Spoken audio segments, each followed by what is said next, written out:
Una advertencia para nuestros espectadores.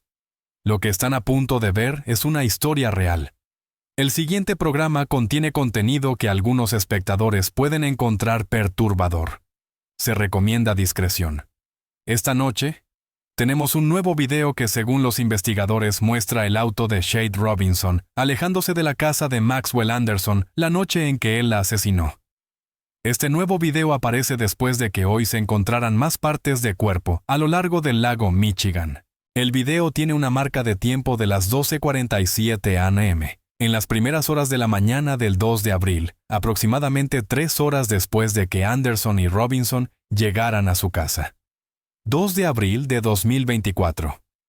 La rutina matutina de un corredor a lo largo de las orillas del lago Michigan, en Watermont Park, en Cady, Wisconsin, se detiene de forma abrupta y horripilante. Allí, parcialmente enterrada en la arena, se encuentra una pierna humana seccionada a la altura de la cadera, con las uñas de los pies todavía perfectamente pintadas de rosa. Este hallazgo sería solo la primera pieza de un macabro rompecabezas, uno que comenzó menos de 24 horas antes cuando Shade Robinson, de 19 años, salió de casa para lo que debía ser una cita común y corriente. Lo que empezó como una noche llena de esperanza para esta brillante estudiante universitaria, terminó convirtiéndose en uno de los casos de asesinato más horribles de Wisconsin en los últimos años. Su cuerpo desmembrado fue esparcido por todo el condado de Milwaukee como si fuera basura. En las imágenes de vigilancia de esa noche, vemos a Shade sentada en un bar junto a Maxwell Anderson, de 33 años. Ella sonríe. Ríe completamente ajena al hecho de que el hombre a su lado se convertiría en su presunto asesino antes de que terminara la noche. El caso de esta noche los estremecerá hasta lo más profundo. Tómense un momento para suscribirse, dejar un me gusta y cuéntenos desde dónde nos están viendo. Y ahora comenzamos. Primavera de 2024. Mientras Estados Unidos salía de otro invierno en el Medio Oeste, la escena de citas en Milwaukee hervía con la misma energía que se veía en todo el país. Las aplicaciones de citas no solo se habían normalizado, sino que se habían convertido en una expectativa social, transformando la forma en que los jóvenes se conectaban. Habían quedado atrás los días en que conocer a alguien significaba presentaciones a través de amigos o encuentros casuales en lugares locales. Ahora los perfiles se deslizaban, los mensajes se intercambiaban, y las citas se organizaban con desconocidos en cuestión de minutos. Para Shade Robinson, de 19 años, como para millones de otras jóvenes en Estados Unidos, este paisaje digital era simplemente la realidad del amor moderno conveniente, pero lleno de riesgos invisibles. Mientras terminaba su carrera en justicia penal en el Milwaukee Area Technical College, trabajaba turnos en una pizzería local y equilibraba sus responsabilidades familiares. Buscar conexión significaba navegar esas aguas con precaución, pero también con esperanza. Abril en Milwaukee sigue siendo implacable. La promesa de la primavera se ve constantemente socavada por ráfagas gélidas que soplan desde el lago Michigan. Este enorme mar de agua dulce que bordea la ciudad no es solo un paisaje con temperaturas que rondan los 4 de Milasonesar. Es una fuerza poderosa y mortal, con corrientes lo bastante frías como para matar en minutos y profundidades, capaces de ocultar secretos indefinidamente. Los vibrantes pasillos universitarios por los que Shade caminaba cada día contrastaban fuertemente con la violencia que de vez en cuando estallaba en la ciudad. La tasa de homicidios de Milwaukee preocupaba a los residentes, con mujeres jóvenes de color, afectadas de manera desproporcionada por la violencia. Aunque rara vez los titulares nacionales hablaran de ello, era una realidad dolorosamente visible en las comunidades locales. Cuando Shade aceptó reunirse con Maxwell Anderson en un restaurante de mariscos, el 1 de abril, siguió la regla fundamental de las citas modernas: encontrarse en un lugar público. Esta precaución estándar da una sensación de control de seguridad. El entorno del restaurante, con testigos por todas partes, debía ser el terreno de prueba, el espacio seguro para decidir si continuar o no. Pero lo que Shade no podía saber era que esa primera reunión pública era solo el acto de apertura en una actuación calculada, diseñada para ganarse su confianza, el tiempo suficiente como para alejarla de la seguridad, Shade Karina Robinson vino al mundo el 10 de mayo de 2004. Nacida en Mississippi, ella llevaría consigo el calor y la resiliencia de sus raíces sureñas durante toda su vida, incluso después de que su familia se mudara a Milwaukee en busca de mayores oportunidades educativas y un nuevo comienzo. En Milwaukee, Shade construyó una vida centrada en su familia, especialmente en el fuerte vínculo que compartía con su madre Sheena Scarro y su hermana menor Adriana Rims. Como ocurre con muchos hermanos, su relación evolucionó con el tiempo. Adriana recordaría más tarde cómo discutían como lo hacen los hermanos pequeños, una infancia marcada por las peleas típicas, que en el fondo ocultaban una conexión profunda. Pero al madurar, esa base se transformó en algo profundo y lleno de cariño. Cualquiera que nos conociera sabía que ella era la persona con la que querías hablar, diría Adriana a los dolientes, un año después de la muerte de su hermana, con la voz entrecortada por la emoción. Podía sacar una sonrisa a cualquiera. A pesar de su juventud, Shade asumió naturalmente un papel de cuidadora dentro de la familia. Incluso con su exigente horario de trabajo y estudios, siempre encontraba tiempo para cocinar para su hermana menor. No era una ayuda ocasional. Era un acto constante de amor y responsabilidad que hablaba mucho de su carácter. A comienzos de 2024, Shade había construido una vida impresionante para alguien que apenas se acercaba a su 20º cumpleaños. Le faltaban solo unas semanas para graduarse del Milwaukee Area Technical College, con un título asociado en justicia penal, un campo que había elegido con propósito y pasión. Sus amigos dirían más tarde que hablaba a menudo de su deseo de ayudar a los demás y marcar una diferencia en su comunidad. El camino no había sido fácil. Para poder pagar sus estudios, Shade trabajaba en Pizza Shuttle, un popular restaurante en el lado este de Milwaukee. Allí no era solo otra empleada. Era una presencia que dejaba una huella imborrable en todos los que la conocían. Era muy sociable, hablaba con todo el mundo aquí. Siempre estaba animando el ambiente, recordó Justin Romano, uno de los gerentes del restaurante. Sus compañeros describían una energía que transformaba el lugar de trabajo, alguien cuya ausencia se sentiría de inmediato. Pero quizás nada capturaba la esencia de Shade, mejor que su risa descrita por quienes la amaban como icónica e inigualable. Era el tipo de expresión genuina que atraían a los demás, contagiosa y completamente auténtica. Detrás de esa risa, había una joven de notable disciplina. Mientras muchos de su edad luchaban por equilibrar trabajo y estudios, Shade lograba ambas cosas con una madurez sorprendente. No solo asistía a clases, sino que destacaba en ellas, preparándose para una carrera significativa en el ámbito de la justicia penal. Una cruel ironía considerando cómo terminaría su historia. Cuando desapareció el 2 de abril de 2024, Shade Robinson no era solo un nombre ni una estadística. Era una hija, una hermana, una amiga, una estudiante a semanas de graduarse, y una joven cuya determinación le había ganado un futuro lleno de promesas. Un futuro que le fue arrebatado violentamente en lo que debía haber sido un día primaveral cualquiera. Mientras Shade Robinson construía una vida llena de propósito y esperanza, Maxwell Anderson estaba creando algo completamente diferente, una fachada cuidadosamente elaborada que ocultaba una realidad profundamente perturbadora. A los 33 años, Anderson no era un joven impulsivo. El residente de Milwaukee ya había vivido lo suficiente para tomar decisiones, establecer patrones y mostrar su verdadero carácter a través de sus actos. Y esos actos hablaban por sí mismos sobre el hombre detrás de la máscara. Los registros judiciales revelaron un pasado inquietante que debió haber servido como advertencia. El historial de Anderson incluía cargos por violencia doméstica dirigida a las personas más cercanas a él. Múltiples incidentes de conducción bajo los efectos del alcohol demostraban un patrón de imprudencia y desprecio por la seguridad ajena. Su expediente también contenía cargos por conducta desordenada, muestras públicas de agresión, que insinuaban impulsos más oscuros, apenas contenidos bajo la superficie. Aún así, de algún modo, lograba desenvolverse en la sociedad, mantener empleos y proyectar una apariencia funcional ante el mundo. En el momento en que conoció a Shade Anderson, Había trabajado anteriormente en el mismo restaurante de mariscos, donde tendrían su fatídica primera cita, un lugar cuyo entorno conocía bien el personal, la disposición y quizás incluso cómo parecer confiable en ese ambiente. La diferencia de 14 años entre ellos. Anderson con 33 y Shade con solo 19 representaba mucho más que números. Encarnaba una enorme brecha en experiencia de vida en dinámicas de poder en vulnerabilidad.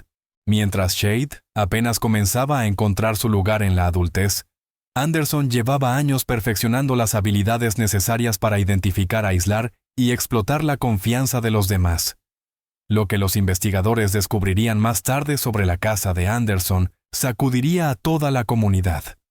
Los informes policiales describían sangre en las paredes, evidencia física de la violencia que había tenido lugar dentro de aquellos espacios privados. Aún más perturbador, los informes de los medios indicaron que los oficiales descubrieron lo que describieron como una mazmorra sexual en el sótano, un espacio que sugería premeditación, preparación y un propósito que iba mucho más allá del encuentro espontáneo que Anderson probablemente afirmaría. El marcado contraste entre la imagen que Anderson proyectaba al mundo exterior y la realidad de su vida privada representa un escalofriante recordatorio de cómo los depredadores pueden operar a plena vista. Para los observadores casuales, para los vecinos, quizá incluso para Shade, durante las primeras horas de su cita, él podía parecer normal, incluso encantador. Esa fachada cuidadosamente elaborada le servía de camuflaje, permitiéndole moverse por la sociedad sin ser detectado. Lo más inquietante es que lo que los investigadores lograron reconstruir tras el asesinato de Shade no fue un crimen pasional ni un acto impulsivo. La evidencia apuntaba a algo mucho más calculado, el momento preciso en que se desplazaron de lugares públicos a espacios privados, la disposición de los restos en múltiples ubicaciones, el incendio de su vehículo para destruir pruebas.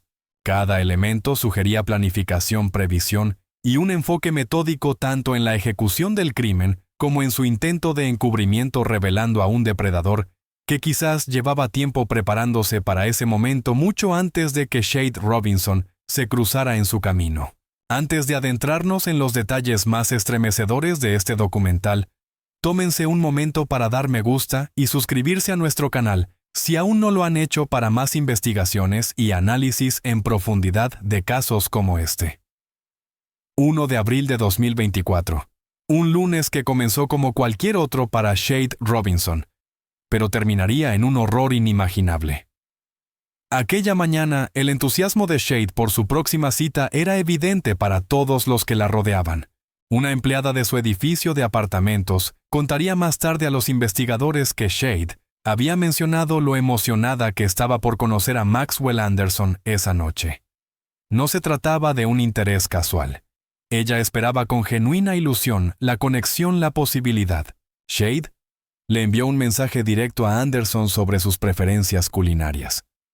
«Tengo ganas de mariscos». Un mensaje simple que inadvertidamente sellaría su destino al llevarla al restaurante donde Anderson había trabajado antes, un lugar donde él tendría la ventaja de la familiaridad. Con el cuidado y la emoción propios de una joven de 19 años preparándose para una cita prometedora, Shade eligió su atuendo con intención: unos vaqueros rotos y una blusa blanca. Sabemos este detalle no por recuerdos de amigos o publicaciones en redes sociales, sino por la sombría realidad de que esa misma ropa sería identificada más tarde entre los restos calcinados de su automóvil. A lo largo del día, Shade siguió su rutina normal: asistir a clases, quizá terminar tareas, sin saber que cada movimiento era simplemente el preludio de una tragedia. Cada decisión mundana, cada acción ordinaria del 1 de abril, la acercaba inexorablemente a la órbita de un depredador. Al caer la tarde, llegó al restaurante de mariscos donde Anderson la esperaba. Las cámaras de seguridad los captaron sentados juntos en la barra, imágenes que más tarde se convertirían en evidencia crucial, pero que en ese momento no mostraban más que a dos personas conociéndose. Para los demás clientes, para el personal, no había nada fuera de lo común en la escena, solo otra primera cita, desarrollándose en un lugar público, tal como recomiendan las pautas de seguridad para las citas. La conversación fluyó, y aparentemente Anderson sugirió continuar la velada. Según los datos de localización del teléfono recuperados más tarde por los investigadores, la pareja se trasladó del restaurante a un bar deportivo cercano, otro lugar público, otra decisión aparentemente segura que mantenía la ilusión de una cita normal. Lo que ocurrió después representó el punto de inflexión crítico en la historia de Shade. En algún momento de la noche, Anderson sugirió ir a su casa. Ese instante, esa decisión fue el umbral invisible entre la seguridad y el peligro mortal. Nunca sabremos qué convenció a Shade para cruzarlo. Tal vez Anderson pasó horas ganándose su confianza mostrándose inofensivo y genuino. Tal vez ofreció una razón aparentemente inocente para pasar brevemente por su casa. Cualesquiera que fueran las tácticas persuasivas que empleó, funcionaron. Los datos de seguimiento del teléfono de Shade, descubiertos más tarde gracias a una aplicación de localización que su madre y su amiga usaron al preocuparse, revelaron el fatal recorrido del restaurante al bar deportivo y finalmente a la residencia de Anderson. Cada punto de localización marcaba otro paso hacia lo impensable. Lo que hace este caso tan aterrador es la naturaleza ordinaria de cómo comenzó la noche. No hubo señales de alerta visibles para los demás, ni escenas dramáticas en público, ni llamadas de auxilio documentadas. Solo una cita que parecía normal, que siguió las etapas típicas del restaurante a otro lugar, y luego a un sitio privado, un patrón repetido miles de veces cada fin de semana en todo Estados Unidos. Excepto que esta vez uno de los participantes guiaba metódicamente al otro hacia un final horrible. Cuando Shade entró en la casa de Anderson, el último hilo delgado de seguridad se rompió. Ahora estaba aislada con un depredador lejos de las miradas protectoras de las cámaras de vigilancia y de los testigos más allá del alcance de cualquier ayuda inmediata.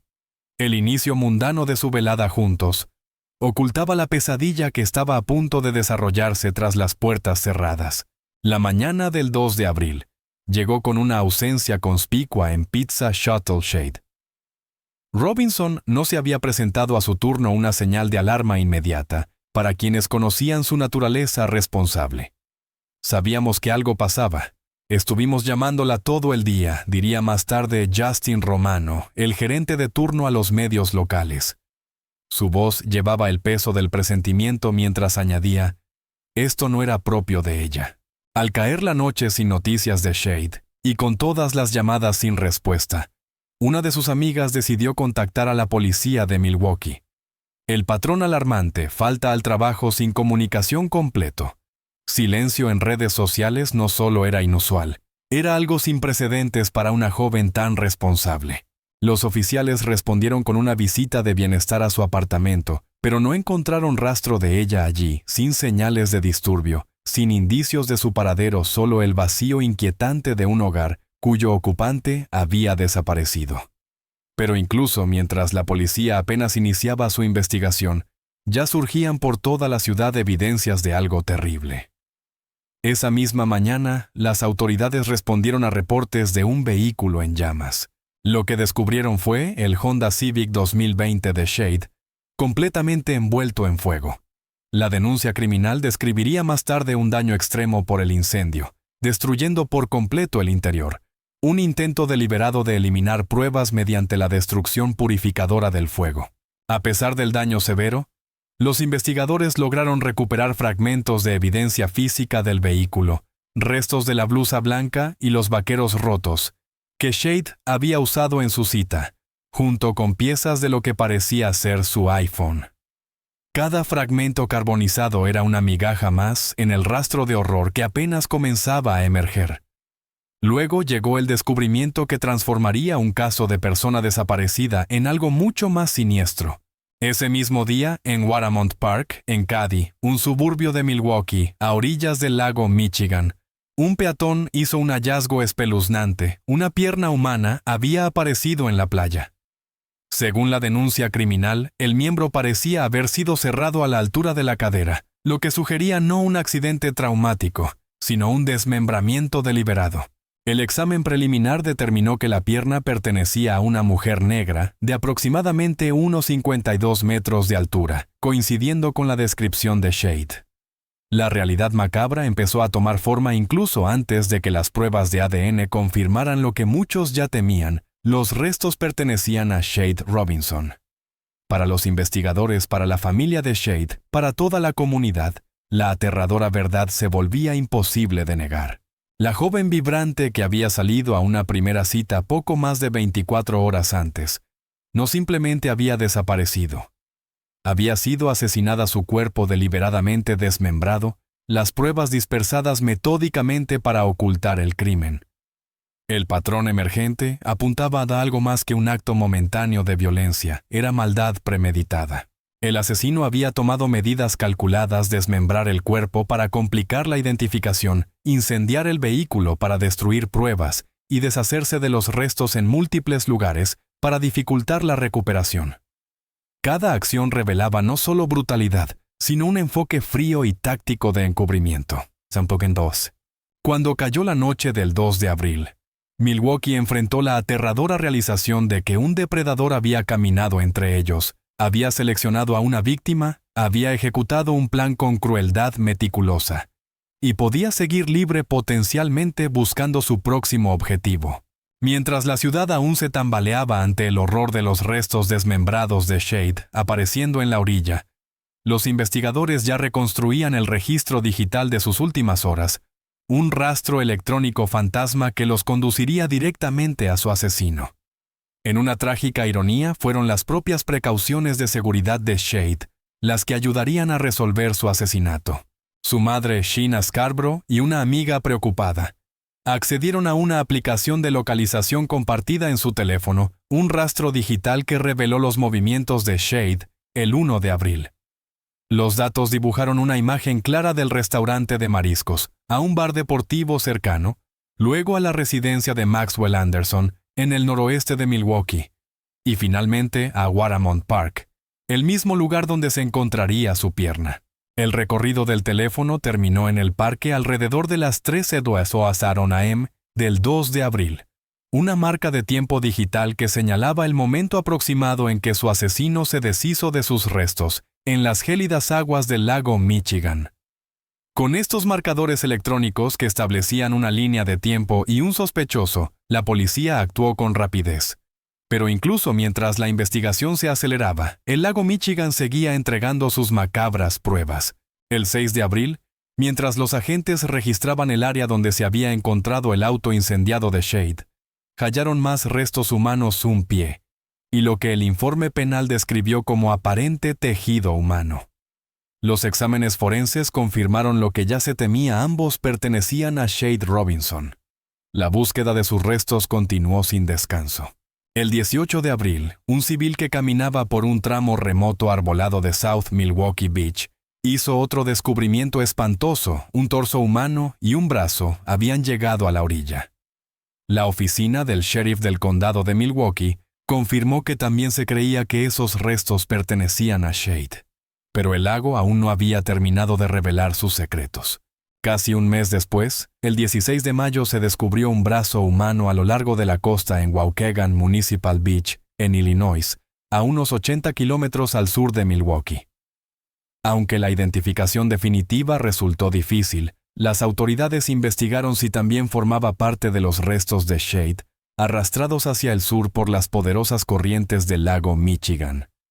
Mientras tanto, la evidencia contra Maxwell Anderson se acumulaba rápidamente. Un registro de su casa reveló sangre en las paredes, el testimonio silencioso de la violencia que había tenido lugar allí. El hallazgo de varios bidones de gasolina corroboró la teoría de que había incendiado deliberadamente el auto de Shade para destruir pruebas.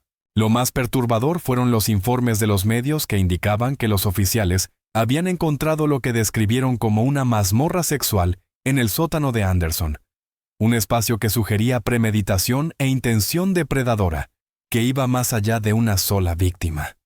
El peso de la evidencia era abrumador. El 4 de abril, apenas 2 días después de que Shade fuera reportada como desaparecida, la policía arrestó a Maxwell Anderson. Aunque al principio fue detenido bajo sospecha mientras continuaba la investigación, los cargos formales pronto siguieron. El 12 de abril fue acusado de homicidio intencional en primer grado, mutilación de un cadáver e incendio de propiedad que no era un edificio. El documento de acusación no suavizó las palabras sobre la naturaleza calculada del crimen. Los hechos mencionados en esta denuncia llevan a concluir que el acusado mató intencionalmente y luego desmembró a Robinson con la intención de ocultar el homicidio, y que esto ocurrió entre la llegada a la residencia del acusado y su salida del área de Watermont Park. En apenas 10 días, los investigadores habían pasado del hallazgo de restos humanos no identificados a acusar a un sospechoso de uno de los asesinatos más atroces en la historia reciente de Milwaukee. Un testimonio tanto de las técnicas modernas de investigación como de la incapacidad del asesino para cubrir completamente sus huellas, a pesar de sus meticulosos esfuerzos por ocultar la evidencia.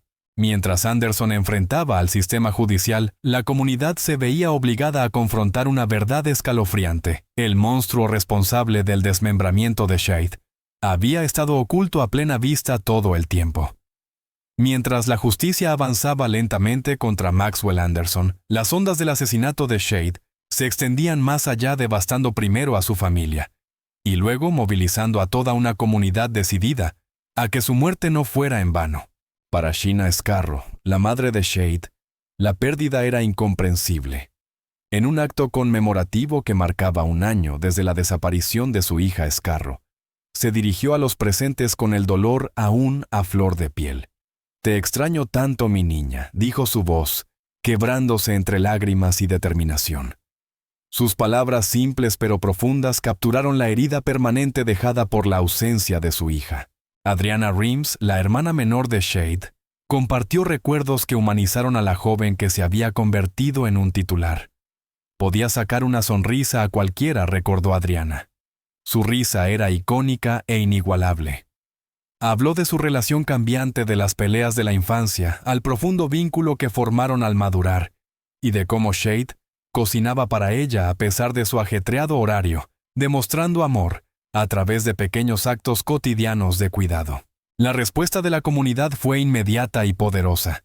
Decenas de personas se reunieron para lo que llamaron un evento Pink Out, transformando el jardín frontal de Maxwell Anderson en un improvisado memorial adornado con el color favorito de Shade. Globos rosados, flores, peluches y carteles crearon un testimonio visual que reclamaba el espacio asociado con su asesino, como un lugar para honrar su memoria. Memoriales similares aparecieron en Pizza Shuttle, donde Shade había trabajado. Compañeros de trabajo y clientes, muchos que nunca la habían conocido pero que se sentían conectados con su historia, dejaron objetos de recuerdo y dolor. Cintas rosadas y flores se acumularon, cada una un pequeño acto de resistencia ante la oscuridad de lo ocurrido. En la sala del tribunal, los fiscales de Milwaukee no suavizaron el lenguaje al describir la brutalidad del crimen. El fiscal adjunto calificó el asesinato y desmembramiento de Robinson como el nivel más alto de violencia imaginable, un reconocimiento oficial poco común de la extrema depravación involucrada. Quizás lo más sorprendente fue la declaración emitida por Steven Anderson, el padre del acusado asesino, el 18 de abril de 2024. Cuando se dio a conocer la noticia del hallazgo de más restos. Steven Anderson, el padre del acusado, emitió un mensaje a través de los abogados de su hijo. En nombre mío y de mi familia, quisiera expresar nuestra más profunda simpatía y sinceras condolencias a la familia y seres queridos de Shade Robinson. Estamos conmocionados y devastados por su absurda muerte. A los padres de Shade, añadió. No hay palabras que puedan expresar nuestro dolor por el sufrimiento y la pena incomprensibles que están atravesando. El compromiso de la comunidad por honrar a Shade continuó meses después de su muerte. En septiembre de 2024, se pintó un mural vibrante de Shade Robinson cerca de la entrada de Pizza Shuttle, asegurando que su rostro y su sonrisa siguieran presentes cada día en el lugar donde había llevado tanta alegría a los demás. Pero quizás el legado más significativo surgió de la determinación de su madre por transformar el dolor en acción. Sheena Scarborough fundó Sad's Voice Foundation, una organización sin fines de lucro, dedicada a apoyar a personas desaparecidas y a víctimas de delitos, con un enfoque especial en mujeres y niñas negras, latinas e indígenas que desaparecen en proporciones desmedidas y que sin embargo reciben menos atención mediática y menos recursos. Esto es una pandemia que necesita ser atendida, declaró Scarborough, canalizando su angustia personal hacia la defensa y el activismo. Comenzó a trabajar con legisladores estatales para crear un grupo de trabajo dedicado a recopilar estadísticas sobre mujeres de color desaparecidas y abordar las desigualdades sistémicas en la forma en que se manejan estos casos. A través de cada memorial, cada declaración, cada nueva iniciativa surgía un mensaje poderoso. Shade Robinson sería recordada no solo por cómo murió, sino por quién fue y por el cambio que su historia podía inspirar. Mientras la comunidad se unía en torno a la memoria de Shade, la maquinaria de la justicia avanzaba con una lentitud exasperante para quienes habían quedado atrás. En el ambiente estéril del Tribunal Penal del Condado de Milwaukee, Maxwell Anderson hizo sus primeras apariciones, un contraste brutal con la joven vibrante, cuya vida se le acusaba de haber arrebatado. Anderson se declaró no culpable de todos los cargos: homicidio intencional en primer grado, mutilación de un cadáver e incendio, a pesar de la montaña de evidencia en su contra. El tribunal, reconociendo tanto la gravedad de los delitos como el riesgo potencial de fuga, fijó una fianza extraordinaria de $5 millones, asegurando que permaneciera tras las rejas mientras esperaba juicio. Para septiembre de 2024, el equipo de defensa de Anderson había comenzado sus maniobras estratégicas, presentando una moción para separar los cargos, esencialmente solicitando juicios distintos para el homicidio y el incendio del vehículo de Shade. Su argumento se centraba en presentar el incendio del automóvil como un delito independiente desconectado del asesinato en sí. En una audiencia crítica, el 13 de septiembre, la jueza Laura Crivello rechazó este intento, dictaminando que todos los cargos serían juzgados juntos. Su decisión fue clara. Toda la evidencia relacionada con el incendio es relevante para establecer el motivo de escapar del homicidio y causar la mutilación. El razonamiento de la jueza iba más allá de las cuestiones técnicas legales, considerando también el costo humano de prolongar el proceso. Sería difícil, devastador, diría yo, tener que asistir a 2 juicios diferentes, afirmó Crivello, señalando que la separación de los cargos solo serviría para alargar los procedimientos y sería contraria a los intereses y derechos de las víctimas. Con esta decisión, el camino parecía despejado para el juicio programado el 9 de diciembre de 2024. La familia de Shade se aferraba a esa fecha, necesitando desesperadamente un cierre mientras se acercaba el primer aniversario de su muerte. Pero sus esperanzas se desmoronaron cuando, a comienzos de diciembre, la defensa presentó una moción para aplazar el juicio, alegando que necesitaban más tiempo para analizar la evidencia proveniente del teléfono de Anderson. A pesar de que los fiscales declararon estar preparados para proceder, la jueza Crivello concedió el aplazamiento, fijando una nueva fecha de juicio para el 27 de mayo de 2025, retrasando así la justicia más de un año después del asesinato. Para Sheena Scarborough, este retraso fue otra herida infligida por el propio sistema. A través de su abogada publicó una declaración contundente que capturaba su angustia y frustración. Los registros computarizados en una era digital se crearon para la rapidez y la transferencia de información. Entonces, ¿por qué no se solicitó esa información cuando este caso comenzó? ¿Por qué no se contrataron expertos ni se discutieron estos temas hasta noviembre, cuando todo el mundo sabía que una de las formas en que él estaba vinculado a este caso era a través de su teléfono celular?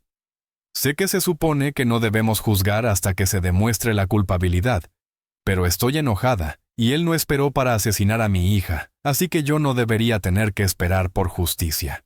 La emoción cruda de sus palabras resonó más allá de la sala del tribunal, destacando cómo los retrasos procesales del sistema legal imponen su propia forma de sufrimiento sobre las familias de las víctimas, obligándolas a suspender su duelo mientras esperan una resolución que parece alejarse cada vez más. A comienzos de 2025, el caso seguía en este limbo judicial. Las audiencias continuaban, cada actualización confirmando que el juicio seguía programado para mayo, pero sin ofrecer avances sustanciales. Para la familia Robinson, cada día que pasaba era otro sin cierre, otro día con la conciencia de que, mientras ellos luchaban con su pérdida, El sistema judicial avanzaba a su propio ritmo deliberado, indiferente a su dolor. La historia de Shade Robinson, aunque única y devastadora, forma parte de un patrón más amplio que exige atención. En todo Estados Unidos, las mujeres y niñas negras desaparecen a tasas que deberían generar una alarma nacional. Sin embargo, sus desapariciones suelen recibir solo una fracción de la cobertura mediática y de los recursos investigativos dedicados a casos similares que involucran a mujeres blancas. Las estadísticas son desalentadoras. Entre 2016 y 2022, las mujeres negras representaron el 40% de los homicidios por violencia doméstica, solo en el condado de Milwaukee, una desproporción alarmante frente a su porcentaje de la población. A nivel nacional, el patrón persiste aunque las niñas negras constituyen aproximadamente el 15% de la población femenina menor de 18 años. Representan casi el 40% de las niñas desaparecidas en muchas jurisdicciones, como declaró Sheena Scarborough con absoluta claridad en el acto conmemorativo al cumplirse un año de la muerte de su hija. Esto es una pandemia que debe abordarse. Sus palabras no fueron mera retórica, sino un llamado a la acción que ella misma ha asumido. A través de la creación de la Shade's Voice Foundation y su labor junto a legisladores estatales, Scarborough ha canalizado su dolor en la formación de un grupo de trabajo dedicado a recopilar estadísticas sobre mujeres de color desaparecidas y abordar las desigualdades sistémicas en la forma en que estos casos son tratados. En abril de 2025, casi 100 personas se reunieron en Warrimont Park, el mismo lugar donde se descubrieron por primera vez los restos de Shade, para lo que llamaron un Angelversary, un aniversario angelical. Frente al lago Michigan, las mismas aguas que habían arrastrado sus restos hasta la orilla, fueron ahora testigo de una comunidad unida en recuerdo y determinación. En este homenaje, David Scarborough II, tío de Shade, conocido como Lil Dave the Poet, recitó un poema que capturó tanto el dolor duradero de su ausencia como la determinación de mantener vivo su legado. Mientras los asistentes se preparaban para soltar globos rosados al cielo, él recitó: «Al soltar estos colores al viento que bailen en el firmamento llevando nuestras esperanzas y sueños. Te recordaremos por siempre y atesoraremos el amor que compartimos. Hasta que nos volvamos a encontrar y cumplamos nuestro destino, lanzamos estos globos a través del dolor». Shade Carlina Robinson es su nombre.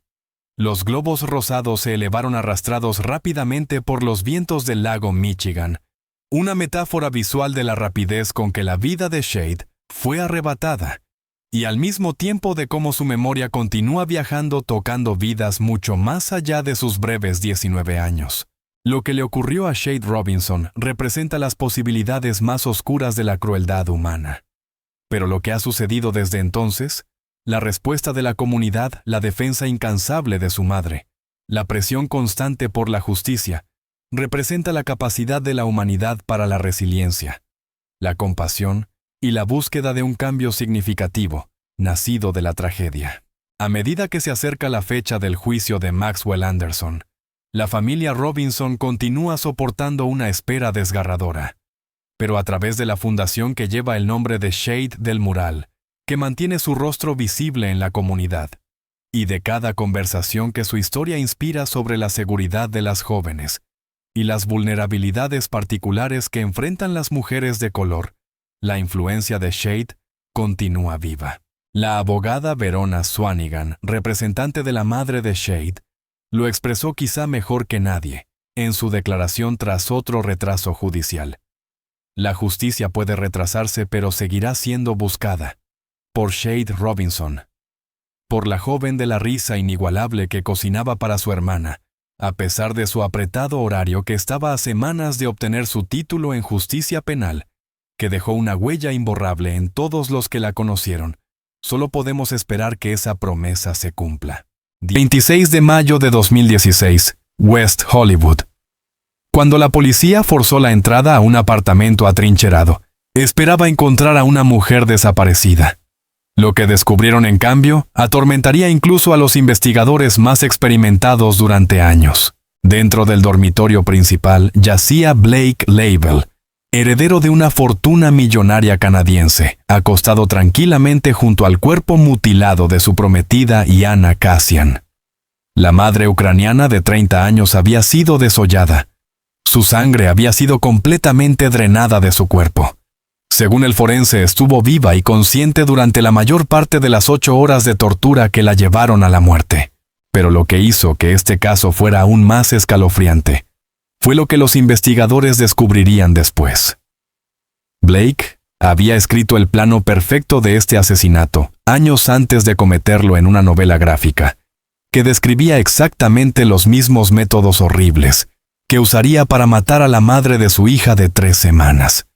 Esta es la terrible verdad detrás del asesinato más calculado de Hollywood, el plano del crimen que convirtió la ficción en una realidad mortal. El caso de esta noche te estremecerá hasta lo más profundo. Tómate un momento para suscribirte, dejar un me gusta y cuéntanos desde dónde nos ves.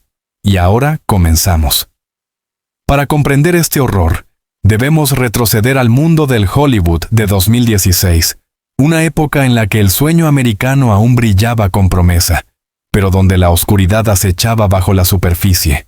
Era el auge de la obsesión por las redes sociales, donde la imagen lo era todo, y la realidad podía construirse cuidadosamente con el filtro adecuado. Los influencers de Instagram estaban redefiniendo la fama y todos querían una porción del glamour de Hollywood.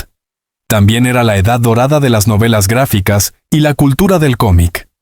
Lo que antes era un nicho se había convertido en un fenómeno masivo con adaptaciones que dominaban las taquillas de todo el mundo. West Hollywood en 2016 era un estudio de contrastes. De día brillaba con boutiques de lujo, cafés de moda y condominios de millones de dólares. De noche revelaba su lado oscuro, un parque de juegos para los ricos, donde el dinero podía comprar silencio, acceso y protección contra las consecuencias. Era la era previa al movimiento Me Too, cuando los hombres poderosos con bolsillos profundos operaban con total impunidad. Para inmigrantes como Yana Kasian, Estados Unidos, representaba el sueño definitivo de reinvención y oportunidad. La promesa de que el trabajo duro y la determinación podían superar cualquier obstáculo parecía alcanzable en esta tierra de posibilidades infinitas. Holloway Drive, donde se desarrolla nuestra historia, encarnaba esta dualidad. Detrás de las fachadas impecables de los condominios de lujo, vivían personas cuya riqueza las había aislado de toda responsabilidad. Allí las fortunas inmobiliarias canadienses se cruzaban con la ambición hollywoodense, creando un ambiente tóxico, donde el privilegio chocaba con la vulnerabilidad. Era una época en la que los hijos de familias ricas podían comprar su entrada a cualquier industria en la que la violencia gráfica en el entretenimiento se celebraba como expresión artística y en la que el true crime se estaba convirtiendo en la nueva obsesión de Estados Unidos. La misma cultura que más tarde diseccionaría los crímenes de Blake Label fue en muchos sentidos la que creó las condiciones perfectas para que ocurrieran. Este era el mundo que sería testigo de uno de los asesinatos más brutales en la historia de Los Ángeles. Yana Kasian nació el 27 de enero de 1986 en Kiev, Ucrania, una ciudad que en los años 80 aún formaba parte de la Unión Soviética, donde las oportunidades eran escasas y el futuro incierto. Desde pequeña, Yana mostró la determinación que definiría su vida. Se destacó en sus estudios, dominó varios idiomas y cursó una licenciatura en Derecho con una dedicación feroz. Tras graduarse, Yana se convirtió en fiscal especializada en delitos fiscales para el gobierno ucraniano, un cargo que requería valentía, ya que debía investigar casos de corrupción en un sistema donde los denunciantes solían enfrentar graves consecuencias.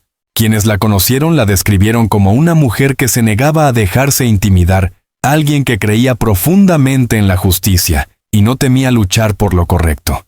Pero Yana tenía sueños más grandes. En 2014, a los 28 años, tomó la valiente decisión de emigrar a Estados Unidos. Como millones antes que ella veía a América como la tierra donde el talento y el esfuerzo podían vencer cualquier barrera, donde podría construir la vida que siempre había imaginado. La transición no fue fácil. A pesar de su título en Derecho y su experiencia como fiscal, Yana tuvo que empezar desde cero en California. Trabajó como modelo y traductora mientras perfeccionaba su inglés aceptando cualquier trabajo que le permitiera establecerse. Sus amigos la recuerdan como increíblemente inteligente y ambiciosa, pero también amable y generosa, el tipo de persona que haría todo lo posible por ayudar a los demás. Y Anna mantenía una relación extraordinariamente cercana con su madre Olga. Hablaban todos los días compartiendo sueños, temores y planes para el futuro. El mayor deseo de Yana era formar una familia en lo que llamaba a este país enorme y fuerte, para darle a sus futuros hijos las oportunidades y la seguridad que habían sido negadas a su generación en Ucrania. En 2015 su vida dio un giro dramático cuando conoció a Blake Label. Era todo lo que ella creía desear: rico, encantador y aparentemente exitoso en la industria del entretenimiento.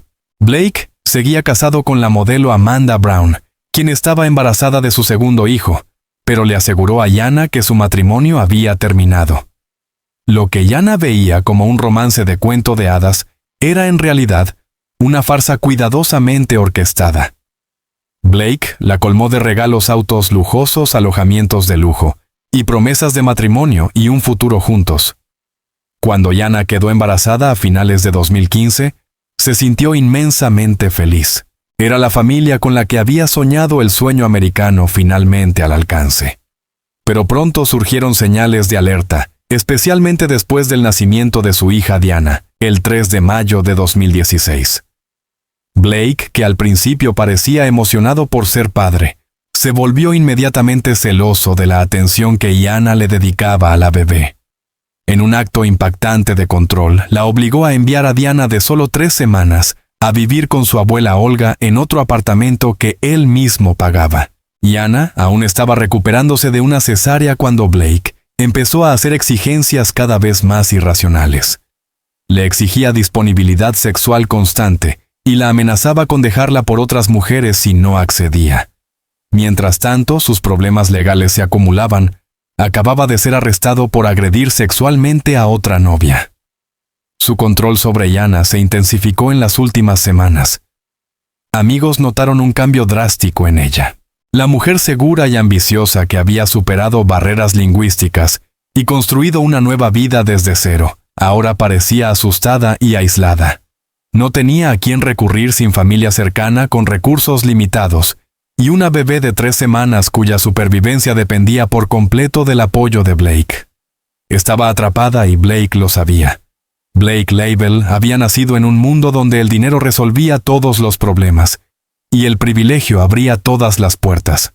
Nació el 8 de mayo de 1981, hijo de Lauren Label, un magnate inmobiliario de Toronto, que construyó más de 30,000 viviendas y acumuló una fortuna que colocó a la familia entre la élite canadiense. Por parte de su madre, también heredó riqueza el imperio de plásticos Alrose Products, valorado en millones. Creció en los barrios más caros de Toronto con todas las ventajas imaginables. Sin embargo, pese a ese privilegio, o quizá por causa de él, Blake sentía un profundo resentimiento. Vivía a la sombra de su hermano mayor Cody, quien parecía obtener sin esfuerzo la aprobación y la atención de su padre. Cuando sus padres se separaron, la división fue reveladora. Cody se quedó con su padre en el área más prestigiosa de la ciudad, mientras que Blake fue relegado a lo que muchos consideraban el segundo mejor vecindario. Tras la muerte de su madre en 2011, heredó alrededor de $6 millones. En lugar de buscar propósito o significado, usó esa fortuna para financiar sus sueños de Hollywood, mudándose a Los Ángeles en 2004, con respaldo financiero ilimitado. En Hollywood, Blake se involucró en proyectos menores del entretenimiento, pequeños trabajos en la serie animada Spaceballs y otras producciones menores. Pero su proyecto más revelador fue una novela gráfica titulada Syndrome, que ayudó a crear en 2010. La historia giraba en torno a un médico sádico que estudia a un asesino en serie, con detalladas escenas de víctimas colgadas boca abajo y desangradas. El escalofriante cierre del libro decía: «Al final todos nos convertimos en monstruos». Las relaciones personales de Blake mostraban un patrón inquietante. Se casó con la modelo Amanda Brown en 2006, pero sus amigos describieron una dinámica de control en la que Blake usaba su riqueza para manipular y dominar. Cuando Amanda quedó embarazada de su segundo hijo en 2015, él la abandonó abruptamente, marchándose justo antes del nacimiento. Para mayo de 2016, la vida de Blake, construida sobre mentiras y apariencias, se estaba desmoronando. Había sido arrestado por agresión sexual contra una tercera mujer. Constance Buchafari e Iana tuvieron que pagar la fianza de Blake, lo que creó una enorme tensión en su relación. Él estaba manejando múltiples mujeres, múltiples mentiras y una creciente presión legal. Paranoico e inestable, Blake llegó a convencerse de que mafiosos rusos estaban amenazando a su familia debido a las supuestas deudas de juego de su hermano. Era la tormenta perfecta, un narcisista perdiendo el control, enfrentando consecuencias legales por primera vez en su vida privilegiada, y desesperado por recuperar el poder que creía ser su derecho de nacimiento. Antes de adentrarnos en los detalles más espeluznantes de este documental, tómate un momento para suscribirte y dejar un me gusta si aún no lo has hecho para más investigaciones y análisis profundos de casos como este. 23 de mayo de 2016. El día comenzó como cualquier otro para Iana Kasian. Pasó la mañana con su madre Olga comprando cochecitos para bebé, una tarea alegre para una nueva madre que planeaba el futuro de su hija. Rieron, planearon, soñaron. Sería el último día normal de la vida de Iana. Esa tarde, mientras recorrían tiendas, el teléfono de Iana comenzó a vibrar con mensajes de texto de Blake. Olga observó horrorizada cómo la expresión de su hija cambiaba por completo al leerlos. Se transformaba como un camaleón, testificaría después Olga. La mujer segura y sonriente se convertía en alguien temerosa y ansiosa. A pesar de las súplicas de su madre para que se quedara Iana, sintió que debía regresar al apartamento de Blake. Besó a su hija de 3 semanas, Diana, y la dejó con su abuela tal como Blake había exigido. Fue la última vez que Olga vio a su hija con vida. 24 de mayo. El día amaneció con un silencio ominoso. Olga intentó desesperadamente comunicarse con Iana. Una llamada sin respuesta, luego otra. Para la sexta, su instinto maternal gritaba que algo estaba terriblemente mal. Eso era totalmente fuera de lugar para Iana, quien hablaba con su madre todos los días sin excepción. Detrás de las puertas cerradas del apartamento en West Hollywood, comenzaba una pesadilla inimaginable. La evidencia revelaría más tarde que la tortura psicológica de Blake escaló a violencia física esa misma noche. Iana intentó pedir ayuda, pero sus intentos fueron interrumpidos por su captor. Lo que ocurrió a continuación conmocionó incluso a los investigadores más experimentados. Según el análisis forense, Blake comenzó a ejecutar sistemáticamente las técnicas de tortura que había detallado años antes en su novela gráfica Syndrome. Esto no fue un crimen pasional.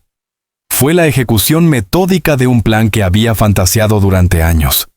El proceso de desollamiento fue diseñado específicamente para mantener a Iana consciente y sufriendo. Blake utilizó instrumentos afilados, probablemente el cuchillo verde para pelar, y una hoja de afeitar ensangrentada que la policía encontraría después para remover metódicamente porciones de su cuero cabelludo desde la base del cráneo. Pero eso fue solo el comienzo. Mientras Iana luchaba desesperadamente por su vida, dejando heridas defensivas por todo el apartamento, Blake inició el proceso de exsanguinación, drenando su sangre mientras ella seguía viva. El Dr. James Raibe, forense del condado de Los Ángeles, testificaría más tarde. En mis décadas de experiencia nunca había visto algo así fuera de tiempos de guerra. La evidencia forense reveló el verdadero horror de las últimas horas de Iana. Había sido mordida, golpeada y mutilada, y aún así, sobrevivió al menos 8 horas después de la primera herida en el cuero cabelludo. La tortura fue calculada para maximizar el sufrimiento, diseñada para mantenerla viva y consciente el mayor tiempo posible. Lo más aterrador fue la conducta fría y casual de Blake durante la prolongada sesión de tortura. Registros de seguridad y entregas demostraron que pidió comida a través de Postmates varias veces mientras Iana agonizaba, dando instrucciones específicas a los repartidores de no tocar la puerta y dejar los pedidos afuera. No quería interrupciones. Cuando Iana finalmente sucumbió a sus heridas, Blake inició un minucioso intento de encubrimiento. Pasó horas limpiando rastros de sangre en todo el apartamento, deshaciéndose de 11 bolsas de basura llenas de sábanas ensangrentadas, toallas, ropa y partes del cuerpo de Jana por el conducto de basura del edificio. Los especialistas forenses utilizaron la tecnología Blue Star para revelar la magnitud real de la violencia. Bajo la luz especializada, el apartamento brilló como un árbol de Navidad, mostrando rastros de sangre en cada habitación. La cocina, el baño, el dormitorio de invitados y el pasillo. Una de las pruebas más incriminatorias fue una falda de cama con la huella de la mano de Blake, fácilmente identificable porque le faltaba parte del meñique derecho. Blake también preparó su escape, empacó su pasaporte y $4,000 en efectivo colocó cuidadosamente el cuerpo de Jana sobre la cama, cubriendo su forma mutilada con una manta roja de Mickey Mouse, y limpió el cadáver para eliminar los signos más evidentes de violencia. Mientras tanto, el pánico de Olga alcanzaba un punto de quiebre. Para el 25 de mayo ya no podía soportar el silencio. A pesar de la barrera del idioma y de tener que cuidar a la pequeña Diana, tomó la decisión desesperada de ir ella misma al apartamento de Blake. Las cámaras de seguridad captaron el momento en que otro residente abrió la puerta del edificio, y Olga corrió hacia adentro subiendo apresurada hasta el tercer piso. Desde la calle gritaba, «¡Blake! ¡Blake!». Testificaron los testigos quienes vieron una figura acercarse a la ventana, luego cerrarla rápidamente y desaparecer. Cuando los primeros policías llegaron para realizar una inspección de bienestar, tocaron la puerta pero se marcharon al no recibir respuesta. No había señales claras de peligro y sin causa probable no podían forzar la entrada. Blake estaba adentro junto al cuerpo de Jana pero permaneció en silencio. La desesperación de Olga aumentó durante la noche. El 26 de mayo volvió al edificio con un intérprete y exigió acción policial. Su llamada al 911 fue devastadora. «Ayuda, ayúdenme, quiero que la policía libere a mi hija». Esta vez los agentes aceptaron realizar otra revisión, en parte por las preocupaciones sobre el reciente parto de Jana. Al llegar, descubrieron que el apartamento estaba asegurado desde dentro con cerraduras de estilo hotel, una señal clara de que alguien estaba allí. Los oficiales gritaron varias veces, «Departamento del Sheriff Blake», y Jana sin respuesta. Finalmente decidieron derribar la puerta. Dentro encontraron las puertas interiores bloqueadas con colchones. A medida que forzaban una por una, comenzaron a encontrar rastros de sangre primero en el dormitorio de invitados. Luego, un rastro que conducía al dormitorio principal también barricado.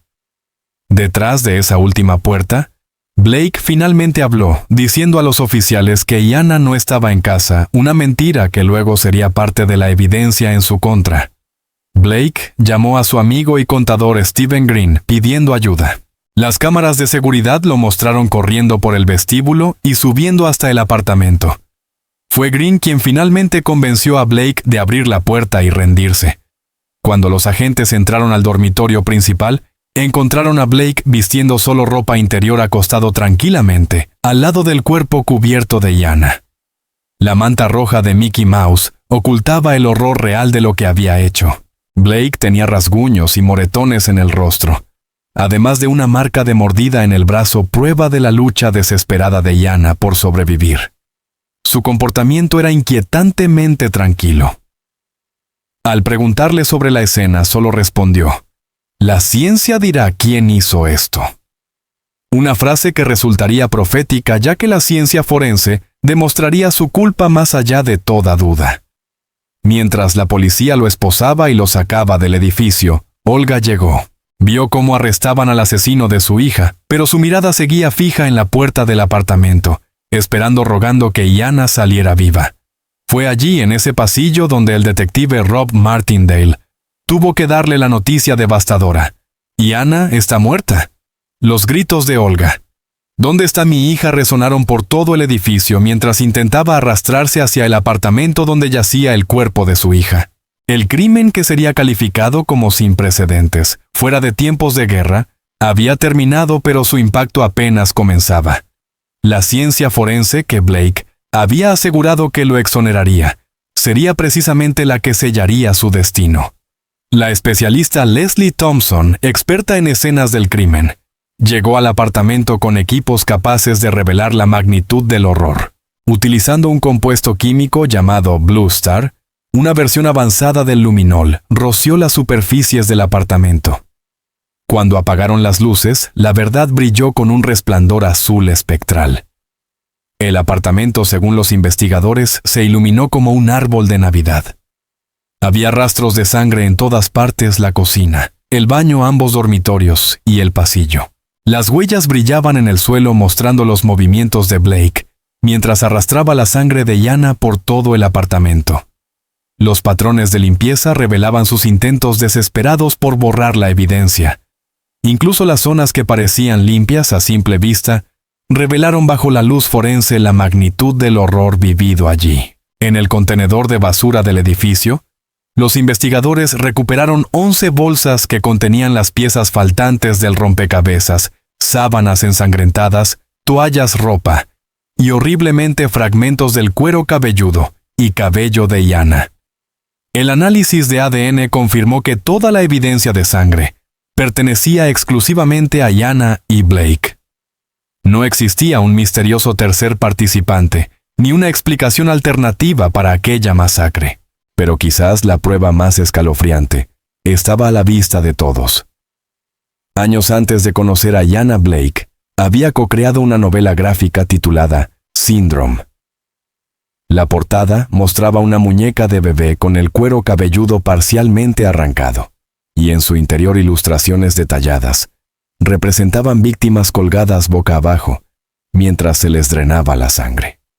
Las similitudes con el crimen eran innegables. La fiscalía argumentó que Syndrome había servido como el plano de asesinato de Blake, y la evidencia respaldaba esta aterradora teoría. La metodología descrita en la novela coincidía exactamente con la escena del crimen, el desollamiento diseñado para mantener a la víctima consciente, la drenación sistemática de sangre y la tortura prolongada. La frase final de la novela, al final, "Todos nos convertimos en monstruos", resultó profética. Esto no fue una explosión repentina de violencia, sino la culminación de años de fantasías y ensayos mentales. Blake había practicado este asesinato incontables veces en su mente, perfeccionando sus técnicas en víctimas ficticias antes de aplicarlas a la mujer que decía amar. En junio de 2018, 2 años después del asesinato de Jana Blake Leibel, fue juzgado por asesinato en primer grado, tortura y mutilación agravada. La fiscalía presentó una avalancha de pruebas forenses, ADN, patrones de sangre, la novela gráfica y el propio comportamiento del acusado. La defensa no pudo ofrecer ninguna teoría alternativa ni una explicación creíble. Su cliente, fotografiado con una sonrisa extraña en su ficha policial, parecía encarnar la maldad insensible de la que se le acusaba. Durante todo el juicio, solo su hermano Cody asistió para apoyarlo. El resto de su acomodada familia permaneció ausente. El jurado tardó apenas 3 horas en emitir su veredicto culpable de todos los cargos. Blake Leibel pasaría el resto de su vida en prisión sin posibilidad de libertad condicional. Pero los procedimientos legales no habían terminado. En una demanda civil por homicidio culposo, el juez otorgó a la familia de Jana 41,6 millones de dólares en compensación. Blake se negó a asistir a esas audiencias, y ningún miembro de la acaudalada familia Leibel se presentó para asumir responsabilidad o ofrecer apoyo alguno. A pesar de su fortuna multimillonaria, los Leibel abandonaron completamente toda obligación financiera hacia Diana, su propia pariente de sangre. La carga de criar a la hija de Blake y explicarle los crímenes indescriptibles de su padre recae únicamente en Olga, una abuela ucraniana que lucha por sobrevivir y mantener a la niña. El sistema judicial reconoció la crueldad sin precedentes de Blake, pero el dinero, una vez más, compró el privilegio supremo, la posibilidad de evadir las consecuencias morales. Mientras Blake Leibel cumple su cadena perpetua en la prisión estatal de Sentinel, California, las verdaderas víctimas de su crueldad continúan sufriendo cada día. Olga, ahora en sus 60 años, se ha convertido en la única guardiana de la pequeña Diana en Ucrania. Lejos del sueño americano que Yana había imaginado para su hija cada mañana, Olga se levanta para cuidar a la niña que lleva en su ADN, tanto a la mujer que amaba, como al monstruo que destruyó a su familia. La sentencia civil de $41.6 millones sigue siendo meramente simbólica. A pesar de la enorme fortuna familiar estimada en cientos de millones, los Leibel no han pagado ni un solo dólar para el cuidado de Diana. Olga lucha financieramente por mantener a su nieta mientras enfrenta su propio trauma y dolor. Las complicaciones migratorias le impiden regresar a Estados Unidos, atrapándola en un ciclo de pobreza que la riqueza podría resolver fácilmente. La carga psicológica es inmensa. Olga vive con recordatorios constantes de las últimas horas de terror de Yana, pero aún así, debe encontrar la fuerza para criar a Diana con amor y estabilidad.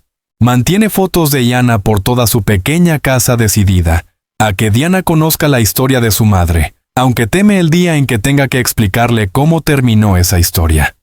Diana representa uno de los elementos más desgarradores de este caso. Está creciendo en Ucrania en lugar de Estados Unidos, privada no solo de la presencia de su madre, sino también de las oportunidades por las que Yana murió, intentando asegurarle. La acaudalada familia Leibel, que podría fácilmente proveer para su propia pariente de sangre, ha optado por el abandono total. Algún día Diana sabrá que la familia de su padre tenía los medios para transformar su vida, pero simplemente eligió no hacerlo. Este caso ha dejado impactos duraderos más allá de las víctimas directas. La evaluación del doctor James Ribe, quien afirmó que fue el caso de tortura más extrema que había visto fuera de tiempos de guerra, se ha convertido en un punto de referencia para los patólogos forenses. El caso también ha despertado debates sobre cómo la violencia ficticia puede transformarse en un plan real de asesinato, planteando preguntas sobre las señales de advertencia en las obras creativas. Los protocolos policiales se han reforzado en casos de violencia doméstica que involucran a madres recientes, reconociendo la vulnerabilidad particular de mujeres como Yana. Además, defensores de inmigrantes han señalado este caso como ejemplo de cómo el estatus migratorio puede atrapar a las víctimas en relaciones abusivas. Quizás lo más inquietante sean las cuestiones culturales más amplias que este caso plantea. La historia de Blake Leibel demuestra cómo la riqueza extrema puede ocultar y permitir comportamientos psicopáticos durante décadas. Su trasfondo privilegiado, su apariencia atractiva y su generosidad aparente crearon el disfraz perfecto para su verdadera naturaleza. El caso también resalta la peligrosa vulnerabilidad de los inmigrantes que persiguen el sueño americano, y cómo pueden ser explotados por quienes ven en su desesperación una oportunidad. Lo más condenable de todo